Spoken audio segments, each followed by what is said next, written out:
ኢየሱስ ወድ ሰብ ጸሐፊ ካሊል ጅብራን ትርጉም ኤፍሬም በየነ ሓምሻይ ክፋል ያዕቆብ ሓዊ ጎይታ ናይ መወዳእታ መዓድ ድራር እቲ ኣብታ ለይትቲኣ ዝኾነ ነገር ሽሕ ግዜ እናተመላለሰ ብዝኽሪ ተራእይንሎ ድሕሪ ሕጂውን ኣብ ዘንተረፋ ዕድመይ ሽሕ ግዜ እናተቐጀለ ከም ዘጨንቐኒ ፈልጥ እየ ምድሪ ኣብ መንጎ ኣጥባታ ዝተሓርሰ ኣካላታ ሰበይቲ ኸዓ ውልዳ ክትወልድ ዘሕለፈቶ ቕሉላው ይርስዓ ይኾና ኣነ ግና እታ ለይትቲኣ ንማለቱ እኳ ክርስዓ ይኽእልን እየ ቅድሚ ቐትሪ ኣብ ደገ ቐጽሪ ኢየሩሳሌም ደው ኢልና እንከለና ኢየሱስ በሉ ንዑናይ ኣብዛ ኸተማ ንእቶ ምእንቲ ክንድረር ከኣ ኣብ ሰገነት ናይቲ ቤት መግቢ ንኹን በለ ኣብቲ ቤት መግቢ ክንበጽሕ እንከለና እዋን ጸልሚቱ ንዕና ኸኣ ጠሚና ነበርና ዋናት ቤት መግቢ ሰላም ምስ በለና እናመርሐ ኣብቲ ደርቢ እተነጽፈ ኣዳራሽ ወሰደና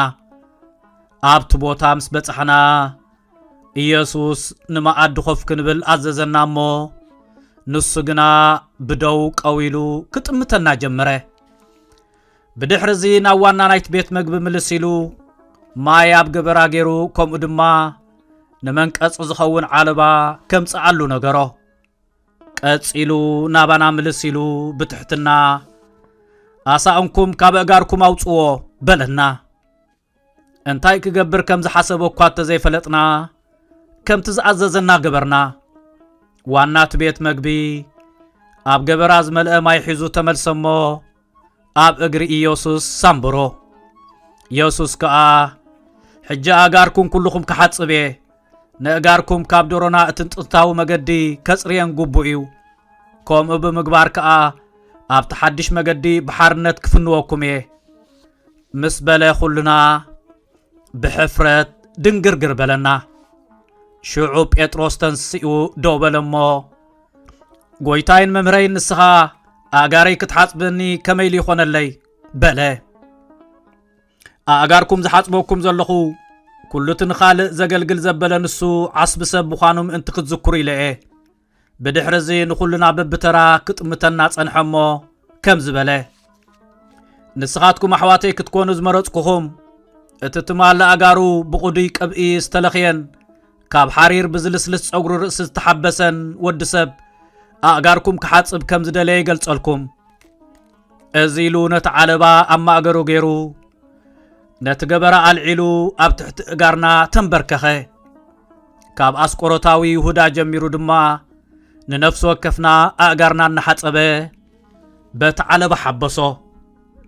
ሽሑ እኳ ኣመና ጠሜት ተነበርኩ ኢየሱስ ኣብ ትሕተይ ምስ ተንበርከኸ ግና ናይ መግቢ ሸውሃተይ ህልም ኢሉ ጠፍአ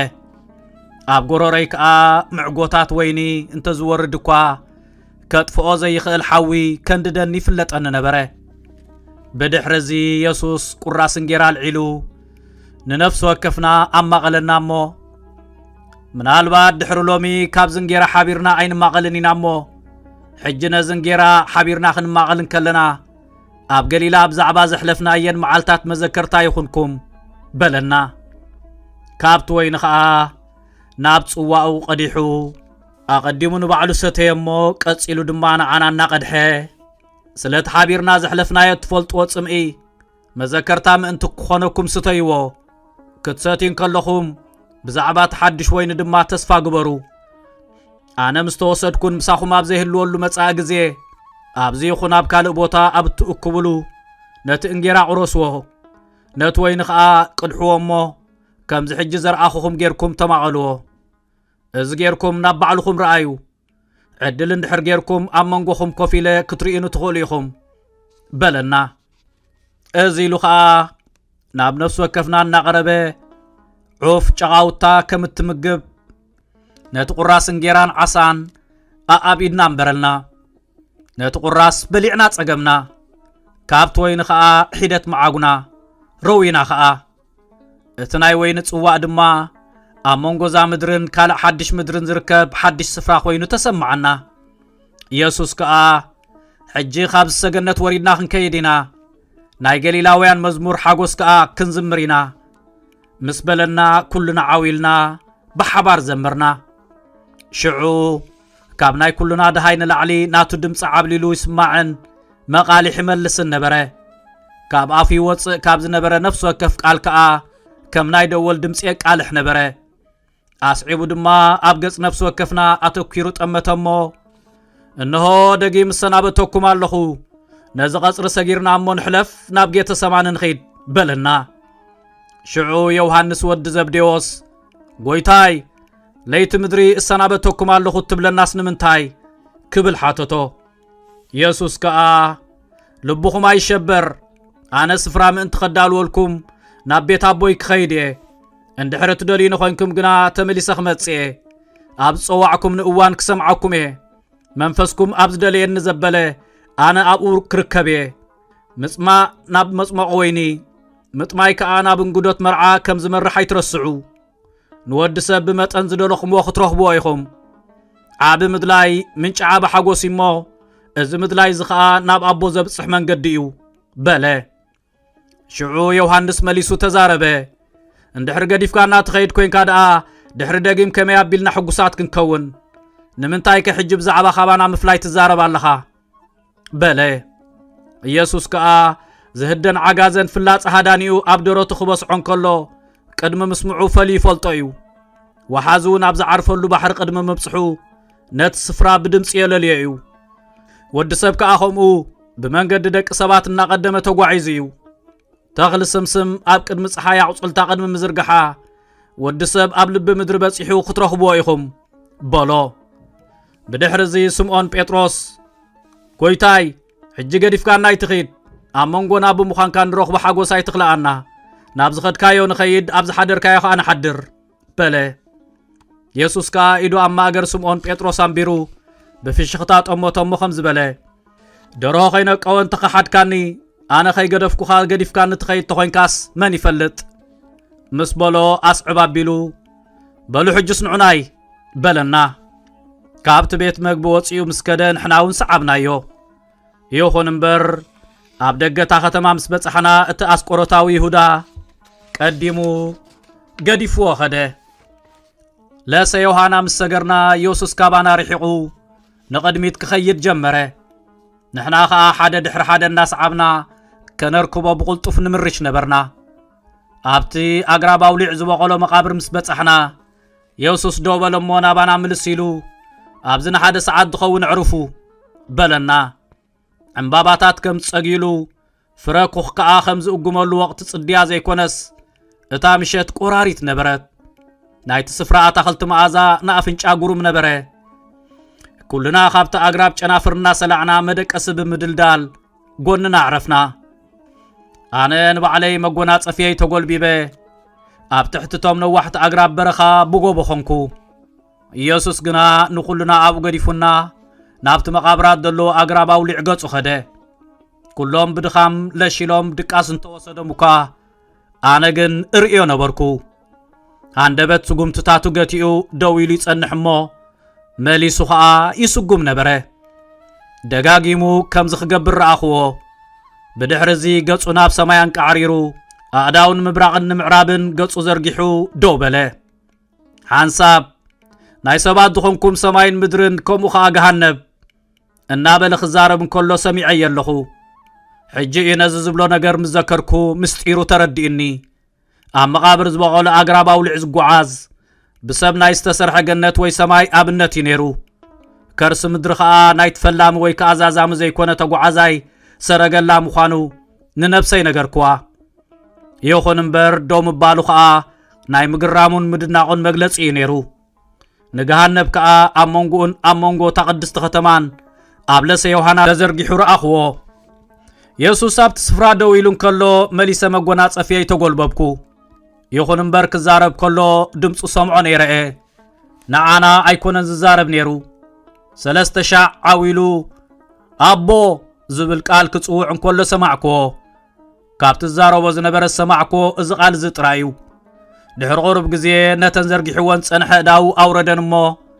ከም ቆጵሮስ ኣብ ዒንተይ ኣብ መንጎ ኣግራብን ሰማይን ቀጥ ኢሉ ደው በለ ኣብ መወዳእታ ኸኣ ናባና ተመሊሱ ኣብ መንጎና ደው በለ እሞ ተስኡ ንኺድ ግዜ ኣኺሉ እዩ ዓለም ኣብ ልዕለና ሰይፋ መዚዛትልና ኣላ ድሕሪ ምባል መሊሱ ቅድሚ ቁርብ እዋን ደሃይ ኣቦ ሰሚዐ ድሕሪ ሎሚ እንተዘይረኸብኩምን እውን እቲ ሰዓር ክሳብ ሰዓር ሰላም ከም ዘይብሉ ዘክሩ በለና ኩልና ደቂስናሉ ካብ ዝነበርና ተንሲእና ናብኡ ምስ ቀረብና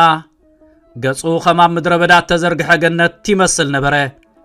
ንኹልና ኸኣ በብተራ ኣብ ምዕጉርትና ሰዓመና ናብኡ ምስ ቀረብና ከንፈሩ ኣብ ምዕጉርተይ ምስተንከፈኒ ከም ከንፈር ዓሶ ዝሓዞ ህፃን ከንድደን ከሎ ተፈለጠኒ ብኡ ካብ ርሑቕ ዓው ዝብል ድምፂ ተሰምዐ ናብቲ እቲ ድምፂ ዝሰማዕናሉ ኣንፈት ምስ ጠመትና እነሆ ጭፍራ ሰባት ፋናታት መብራህትታትን ኣፅዋርን ሒዞም ተብተብ እናበሉ ናባና ገጾም ይመፁ ነበሩ ኣብ ጥቓ ወሰን እቲ መቓብር ምስ በፅሑ ኢየሱስ ንዓና ሓዲጉ ናብኦም ገጹ ኸደ እቲ ኣስቆሮታዊ ይሁዳ ቅድሚት ኮይኑ ነቶም ገላው ሊቀ ካህናትን ፈሪሳውያንን ፍላፀን ሰይፍን ዝተዓጠቑ ሮማውያን ዓቀይቶትን ካልኦት ኣባትርን መስአን ዝሓዙ ብዙሓት ጭፍራ መሪሑ ይመጽእ ነበረ እቲ ኣስቆሮታዊ ይሁዳ ናብ ኢየሱስ ቀሪቡ ኣብ ምዕጉር ተሰዓሞ እሞ ናብቶም ጭፍራ ምልስ ኢሉ ኸኣ እቲ ትደልይዎ ዘለኹም ሰብኣይ ንሱ እዩ በሎም ኢየሱስ ከዓ ይሁዳ እዚ ስትማል እውን ክትገብሮ ትኽእል ነርካ ኢኻ እሞ ንኣይ ኣመናት ዓጊስካኒ ኢኻ ድሕሪ ምባል ናብቶም ጭፍራ ምልስ ኢሉ ኸኣ ደጊም ውሰዱኒ ግና ኣጓድኹም ነዘናኽናፍ እኹላት ምዃንን ረኣዩ በሎም ብድሕሪ እዚ እቶም ጭፍራ ኣብ ልዕሊ ኢየሱስ ተረባሪቦም ሓዝዎ እሞ ክጭድሩ ጀመሩ ንሕና ግና ርዒድና ስለ ዝነበርና ክንሃድም ጀመርና ኣነ ንባዕለይ ኣብ ውሽጢ በቲ ኣብ ልዕሊ መቓብር ዝነበረ ዕሙር ኣግራብ ኣውሊዕ ኣቢለ ክጎይ ጀመርኩ ካብ ምርዓደይ ዝተላዕለ ክሓስብ ይኹን ኣቐዲሙ ኢየሱስ ተዛረቦ ነገር ክዝክር ኣይከኣልኩን እታ ለይትን ክትወግሕ ተሪፈን ኣብ ዝነበራ 2 ወይ 3 ሰዓታት ክሃድምን ክሕባእን ጸኒሐ ኣብ ወጋሕታ ንነብሰይ ኣብ ጥቓ ያሪኮ ኣብ ትርከብ ሓንቲ ቁሸት ረኸብኳ ንምንታይ ገዲፈዮ ሃዲመ ኣይተፈለጠንን ይኹን እምበር ገዲፈዮ ብምህዳመይ ወርትግ ጉህየ ካብ ቅድሚ ጸላእቱ ሃዲመ ዝኸድኩ ክሓዲየ ብድሕሪ እዚ ሓሚመ ኣብ ልበይ ዓብ ሕፍረት እንዳተሰማዓኒ ኸኣ ናብ ኢየሩሳሌም ተመለስኩ ይኹን እምበር ኢየሱስ ኣብኡ እስር ኮይኑ ፈተውቱ ክረኽቦ ዘይኽእሉ ኮይኑ ነበረ ኣብ መወዳእታ ኸኣ ኢየሱስ ኣብ መስቀል ተሰቐለ ደሙ ኸኣ ኣብ ምድሪ ሓድሽ ሓመድ ሰርሐ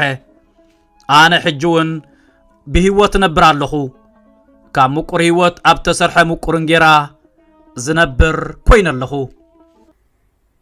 ብስራት ነፍቀርት ንባብ መጻሕፍቲ ኤርትራውያን ኣብ ወጻኢ ሃገር ኣበይ ክንረክብ ንኽእል ኢልኩም እትሽገሩ ሰባት ውሕዳት ኣይኮንኩምን ነዚ ፍታሕ ንምንዳይ ብዝተኻእለ መጠን ኣብ ውሽጢ ሃገርና ወጻእን ዝሕተሙ መጻሕፍቲ ናብ ኣንበብቲ ንምቕራብ ንዝሓለፈ 8 ዓመታት ከይተሓለሉ ካብ ዝሰርሑ ትካላት ብቐዳምነት ዝስራዕ ሰማያት ምሕታምን ምክፋልን መጻሕፍቲ ኤርትራውያን እዮም ኣብ መርበብ ሓበሬታ ሰማያት.com ናብ ኣሜሪካ ካናዳን ሃገራት ኤሮጳን ዝለኣኹ ልዕሊ 450 ዓይነት መጻሕፍቲ ብኣሽሓት ቅዳሓት ይርከቦም ሰማያት መሸጣ መጻሕፍቲ መበቆላውያን መጻሕፍቲ ብናይ ትርጉም መጻሕፍቲ ተዋሒጦም ከይተርፉ ዘይተኣደነ ጻዕሪ የካየድ መርኣያ ናይ ዝኸኣ ታሪክ ህይወት ሓርበኛ ቦና ወልደ ኣብ ወልደ ማርያም ትኮ ይሕደጎ ኪዳነ ክፍሉ ዓብደል ቃድር ከቢረ ሼኽ ኢብራሂም ሱልጣን ዶክተር ፍጹም ገብረ ስላሴ ጠበቃ ጸጋይ ኢያሱ ኣዝማች በርሀ ገብረ ኺዳን ብላታ ካሕሳይ ማሉ ጀነራል ኣማን ዓንዶም ብርሃን ኣብ ጸልማት ወዘተ ዝኣመሰሉ ልዕሊ 35 መበቆላውያን መጻሕፍቲ ሕቲሙ ኣብ ምክፍፋል ይርከባሎም ሰማያት መሸጣ መጻሕፍቲ ዝርግሐ መጻሕፍትን ምድንፋዕ ንቕሓት ኤርትራውያን ክብ ንምባልን ንኤርትራውያን ጸሓፍትን ደረስትን ንምትብባዕን ኣብ መላእ ዓለም ምስ ዝርከቡ ኣብ ምሻጥን ምክፍፋልን መጻሕፍቲ ኤርትራውያን ዝነጥፉ ውልቀ ሰባትን ትካላትን ተረዳዲኡ እናሰርሐ ንዕብየት ስነ ጽሑፍ ሃገርና መሪሕ ተራ ምጽዋት ይርከብ ናይ ቅድምን ሓድሽ መጽሓፍትን ምርካብ ምርጫኹም ኣብ ሕቡራት መንግስታት ኣሜሪካ ንዝመደበሩ ሰማያት መሸጣ መጽሓፍቲ ይኹን ምርጫኹም ዘዳለኹም መበቆላው ጽሑፋት ብመልክዕ መጽሓፍ ናብ አንበብትን ምቕራብ ሰማያት ምሕታምን መክፋልን መጽሓፍትኹም ብዝደለኹም ዓይነት ወረቐትን ገበርን ብርትዓዋጋ ሕቲሙ ከረክበኩም ይኽእል መኣስ ዝጥራሕ ጽሑፍኩም ክኢላ ቋንቋ ክሓልፎ ሓገዝ ኣርትዖትን ንድፊ ገበርን ዝሰርሑልኩም ክኢላታት ኣብ ምርኻቡን ሓገዝ ክንገብር ንኽእል ብጽሑና ብስራሕና ክትዓግቡ ኢኹም